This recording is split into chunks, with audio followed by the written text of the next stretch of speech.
Okay, let's go quick hot take reaction so far of the signings here in the NHL.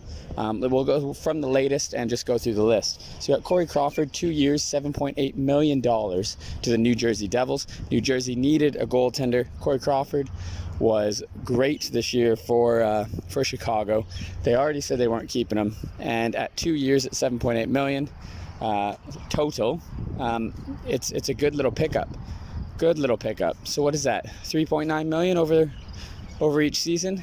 Why not? You shore up your goaltending for now, and then you can develop into the future. Great pickup by New Jersey. Then Calgary. So Brody left to go to the Leafs. So who do they pick up? Chris Tanev. 4 years, $18 million. Now I think it's a good deal. I wanted the Leafs to get Tanev, but I'll take Brody. And Calgary went the opposite route. We got the right-handed Tanev. Good signing. Then a shocker for me. The St. Louis Blues signed Torrey Krug, 7 years, $45.5 million. Wow. So they took Petro's money and just gave it to Krug, it looks like. I get it. Okay, so he's a puck-moving defenseman.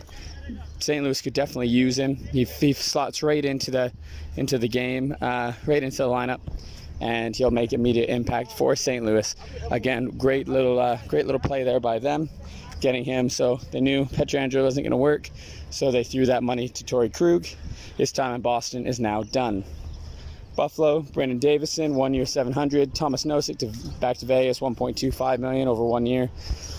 Reeder and Irwin both signed $700,000 deals with Buffalo. Cousins re-ups. He's with Nashville, 2 years, $1.5 million. Obviously Brody, he's gone to the Leafs, 4 by $5 million. Ouellette, two-way to Montreal. And then you got Calgary signing Robinson, Ronaldo, Byron Freeze. They're all two ways basically, except Robinson's, and it's 1 year, $700,000, so you can easily drop that down into AHL if needed. Stefan Noesen, he signs with San Jose. Spiza signs with Winnipeg. But we'll just sneak through some of these like bigger signings anyway. Kevin Miller re-signs. He's with Boston here at 1 year, $1 million, and then you go to Calgary again. So they've already signed Tanev from Vancouver. Why not sign one of his buddies? Jacob Markstrom signs 6 years, $6 million per. So 6 years, $36 million total with the Calgary Flames. His time in Vancouver is over. We'll get to why in a little bit. I think for Vancouver, mainly the mixture of term and the cost. They weren't able to do it. I see them thinking within 2-3 years it's going to be a Demko DiPietro team. So they just couldn't afford this deal with Markstrom, especially at the term of 6 years. So they moved on. Justin Schultz signs 2 years, $8 million total with the Washington Capitals. I think hopefully they're trying to think like, okay, can there be a little bit magic? Kind of like Mike Green was, give a little bit of offense. He had a couple down season. He had a down season this year. Hopefully he can improve going forward. Matt Benning, who obviously didn't get qualified by Edmonton, he signs a 2 year, $2 million deal total with the Nashville Predators. Surprised me here. So $1 million per. I thought the Leafs could probably do with this signing, but oh well. I think at one time there was rumblings that it was going to be Benning for Connor Brown straight up. Kevin Shattenkirk signs 3 years, $11.7 million with the Anaheim Ducks. Looking at that, he got bought out by the Rangers, goes to Tampa Bay, plays really well as not the number one defenseman, and he wins the Stanley Cup. Here, he doesn't have to be the number one defenseman in Anaheim, and it's a similar role. He gets paid like a top four defenseman, which he will be, and it's a great signing by Anaheim, in my opinion. Then Jack Johnson, who got bought out by Pittsburgh, he signs a 1 year, $1 million deal with the Rangers. Why not? I think it's more veteran leadership there.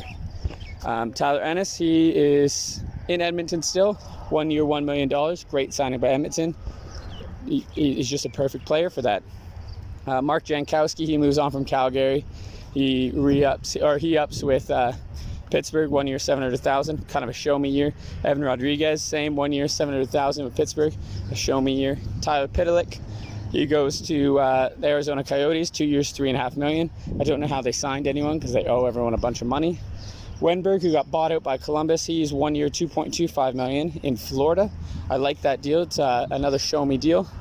You had Matt Murray sign RFA with the Ottawa Senators, 4 year, $25 million contract. Yeah, it's pretty big money. Yeah, he had a down year, but he's 26 and he has 2 Stanley Cups already. So good signing by Ottawa. They've shored up their goaltending. They're giving him a second chance, and really, it didn't cost him all that much at all. Gudobin, I thought he was going to go somewhere else, but no, he loves the Dallas Stars. He signs again, 3 years, $10 million. Good deal. Is he an expensive backup? Maybe. However, at just over $3 million, you can move him if need be, but it gives you that option if Ben Bishop does get hurt again. And then let's just go to Vancouver here. We already talked, so Markstrom's gone. He was too expensive for too long, and they just needed kind of like a goalie just to come in, support Demko, and give time for DiPietro to develop. And who do they pick up?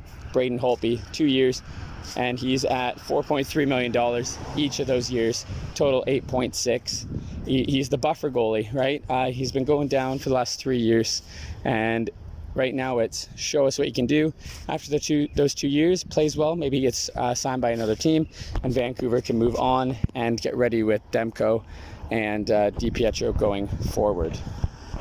Other than that, just looking through here, Nathan Beaulieu, 2 years, $2.5 million total with Winnipeg, good little pickup. Kyle Turris, he signed a 2-year deal at $3.3 million total with the Edmonton Oilers. So they get their third line centerman. That means Nugent Hopkins can play wing. So, and at $1.15 million per year, it's a good little deal by Edmonton getting Kyle Turris. Can he still bring it? Who knows? Cam Talbot signs 3 years, $11 million with the Minnesota Wild. So they get rid of Dubnyk's contract and then throw 3 point something at Cam Talbot. Not too sure about this, but he did have a decent season. He was a starting goalie in Calgary. Hank, the King Lundqvist, the King of Broadway, the King of New York, has gone off to be, who knows, senator in DC. He's off there, 1 year, $1.5 million contract. He's going to support Samsonov. He'll take some games if need be. Great signing by the Capitals. It's nice to see Lundqvist carrying on with his career. He wants to win. Capitals give him that opportunity. It's going to be weird seeing him in anything other than the New York Rangers jersey, though. You have John Merrill signing 1 year, $925 with Detroit. Radko Gudas, 3 years, $7.5 million with Florida. Oh, Gudas as a Leaf would have been nice. It's not even that bad. It's 2 point something. So, yeah, I think it was more of the money that got the Leafs out of the running there. And then other than that, you got Luke Schenn re-upping for $800,000 with Tampa. Patrick Maroon signs another $900,000 per year for over 2 years with Tampa Bay. He obviously loves his time there. He won a cup. Keep it going. Bobby Ryan signing by Detroit, 1 year, $1 million. It makes a lot of sense with that team. They're a young team, and Bobby Ryan, he can show leadership. He can help the young guys. He's been through it all, and it's just a great little signing. Then, of course, you have Wayne Simmons, 1 year, $1.5 million with the Toronto Maple Leafs. A big-time need for the Leafs, and I'll go more into Leafs and Brody signing in another video. Malcolm Subban signs 2 years, $1.7 million. They're going to give him a chance to have the net. Kubalik signs 2 years as an RFA with Chicago as well. He's 2 years, $7.4 million total. Obviously, the guy had 30 goals this year, and he did amazing in the playoffs, so good on them. Other than that, you just have some re-signings of Gergeson, 3 years, $6.6 million total. Still think that might be a little bit much for him. Josh Anderson signs that ridiculous 7 years, $5.5 million deal with Montreal. So they couldn't pay Domi, but they could pay Anderson. I think maybe, obviously, things soured with Domi, and the total total amount of years and the money that Domi would want with those years was just a little bit too much, and relationship is soured. Josh Anderson, perfect little fit. I can see him playing between Suzuki and Duren. Then we'll stop with Max Domi, 2 years, $5.3 million with Columbus. Show us what you got, and then after that you can get a little bit more if you play up to snuff. Jesse Puljujarvi, 2 years, $2.35 million total. He's back in Edmonton as well. Look like Edmonton now with free agency, with these re-signings, bringing people back like Puljujarvi back from Europe. They shored up their top 9, which I really, really like. The only other contracts that are a bit wow, Dylan DeMello, 4 years, $12 million total. He got paid. Brendan Dillon, 4 years, $15.6 million total. He got paid.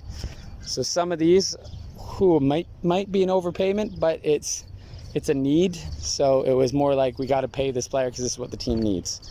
And yeah, let's stop there. Overall, some fun free agency so far. I'm liking it, and I can't wait to see where this goes. There's more signings, obviously. You got Petra still out there, Dadonov, Hoffman. So still signings. I think teams are going to have to start making some moves, though, to fit these guys in. Remember, they can go over the cap. I forget how much, 6% maybe? So they can go over the cap into the off-season anyway. But definitely some moves are going to need to be made for each team to fit under the overall cap of the NHL and their team cap that has been set. Overall, I'm excited. I'm happy. Free agency day 1 was very, very fun. All right, that's my thoughts. See you next time.